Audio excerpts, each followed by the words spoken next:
Hello दोस्तों, इस series के अंदर हम कैलकुलस को लेके चलेंगे, जिसमें हम कैलकुलस 1, कैलकुलस 2 और कैलकुलस 3 को कवर करने की कोशिश करेंगे।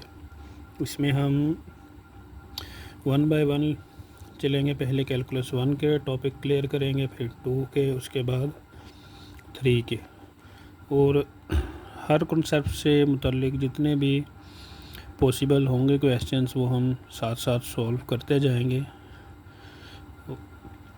अगर कैलकुलस को डिवाइड करने की कोशिश करें तो कैलकुलस 1 जो है इसको हम कहते हैं डिफरेंशियल कैलकुलस। Differential calculus. और अगर कैलकुलस 2 को देखें तो इसको हम कहेंगे इंटीग्रल कैलकुलस। Integral calculus. और जो हमारे पास कैलकुलस 3 है इसको हम कहते हैं मल्टी वेरिएबल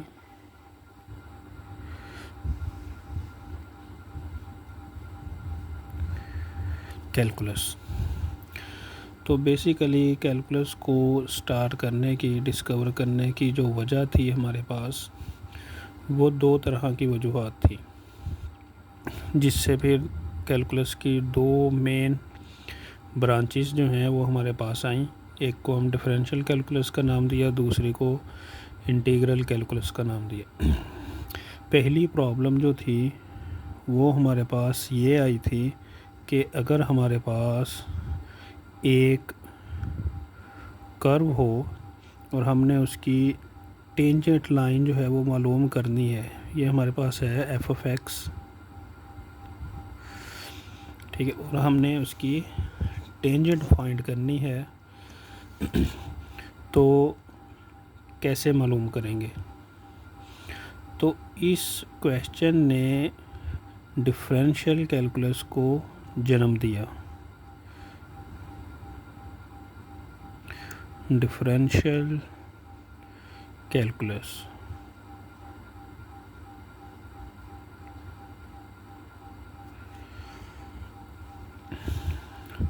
और डिफरेंशियल कैलकुलस के ऊपर, बल्कि दोनों के ऊपर, डिफरेंशियल और इंटीग्रल कैलकुलस के ऊपर दो लोगों ने इंडिपेंडेंटली काम किया था, जिसमें से एक का नाम हम सब जानते हैं, वो है न्यूटन,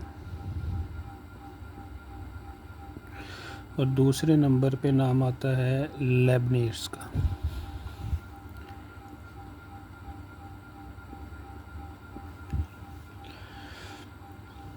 दोनों ने इंडिपेंडेंटली वर्क किया था इसके ऊपर, और दोनों का वर्क जो है वो कैलकुलस के ऊपर है। लेकिन हम मैथमेटिक्स के स्टूडेंट्स होने की वजह से सबसे ज़्यादा लेबनिज़ के काम को फॉलो करते हैं। अगर हम मैथमेटिकल मैकेनिक्स को स्टडी करेंगे तो उसके अंदर हम न्यूटोनियन कैलकुलस जो है, न्यूटन की कैलकुलस जो है, उसको फॉलो करते हैं।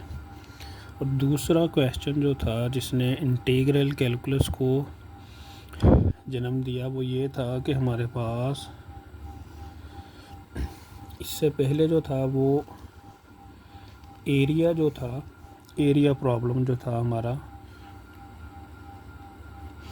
कि अगर हमारे पास कोई इर्रेगुलर शेप आ जाए, एक कर्व आ जाए, तो उसके नीचे का जो एरिया है वो हम कैसे फाइंड करेंगे, यानी कि ये वाला एरिया जो है ये कैसे फाइंड किया जाएगा। जैसे हमारे पास दो तरह की कर्व्स होती हैं, दो तरह की शेप्स आती हैं। एक होती हैं रेगुलर, जैसे हमारे पास आती है, रेगुलर के अंदर हमारे पास आती है rectangle, square, rectangle, circle, triangle, ट्रोपोज़ॉइड,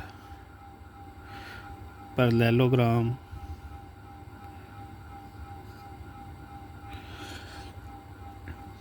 तो जितनी भी रेगुलर शेप्स हैं इन सब का एरिया हमारे पास मौजूद है।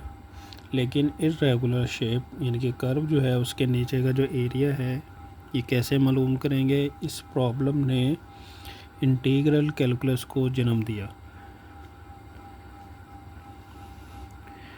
Integral calculus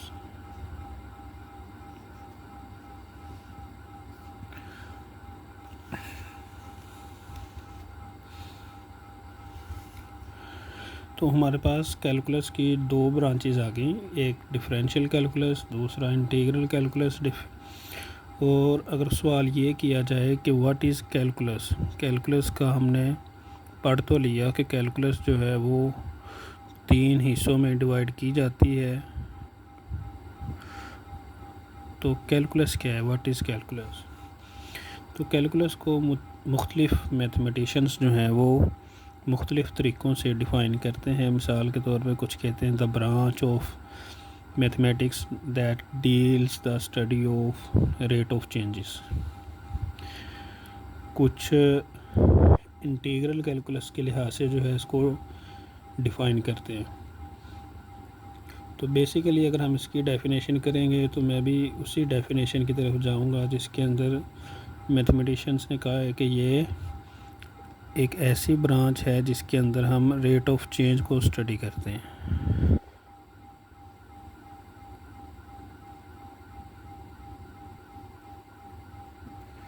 study of rate of change. अब इसके मुतल्लिक बहुत सारी एग्जांपल्स हैं हमारे पास।